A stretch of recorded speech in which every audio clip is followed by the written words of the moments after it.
Life is a series of unpredictable moments filled with joy, challenges, and loss.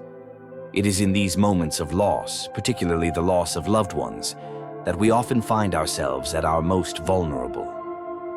The story of Kisa Gautami teaches us a profound lesson about acceptance and the natural cycle of life and death.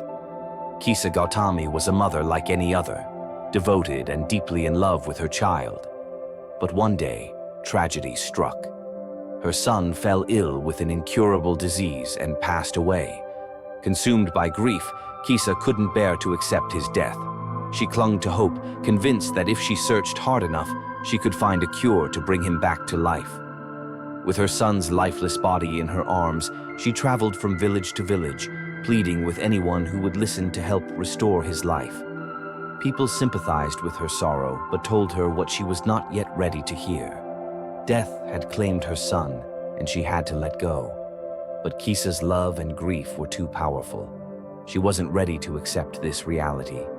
Finally, she was directed to a wise teacher, the Buddha, who, it was said, could offer her the help she sought. Desperate, Kisa fell at the feet of the Buddha, imploring him to heal her son. With compassion, the Buddha listened to her pain and offered a simple task. Go and find a handful of mustard seeds from a household that has never known death. Filled with hope once again, Kisa set off on her quest.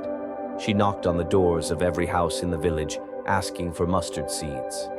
However, each time she posed the question about death, the answer was the same. Every family had lost someone, a parent, a child, a sibling. Death, it seemed, was everywhere. Slowly, a realization began to dawn on Kisa. No family was untouched by death. It was not something that could be avoided, no matter how much love one had. Kisa returned to the Buddha, no longer in search of a cure for her son, but with a new understanding. She had come to see that death was not a punishment or an anomaly. It was a part of the human experience. The Buddha gently reminded her that while loss is inevitable, it's how we choose to live in the face of that loss that defines the meaning of our lives.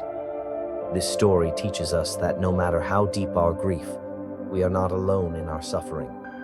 Death touches us all. The pain of loss is a shared human experience. But within this shared experience, there is a path to healing. It lies in accepting the impermanence of life and in finding meaning beyond our pain. By letting go of what we cannot change, we free ourselves to live with purpose, peace, and gratitude. So how do we move forward after such loss? We cherish the memories of those we have lost, keeping their spirit alive within us. We live fully in their honor, making our lives a tribute to the love and connection we shared with them. In this way, we transform our grief into a source of strength and a reminder of the preciousness of every moment. Let us not live in denial of death, but embrace life fully, knowing that it is fleeting.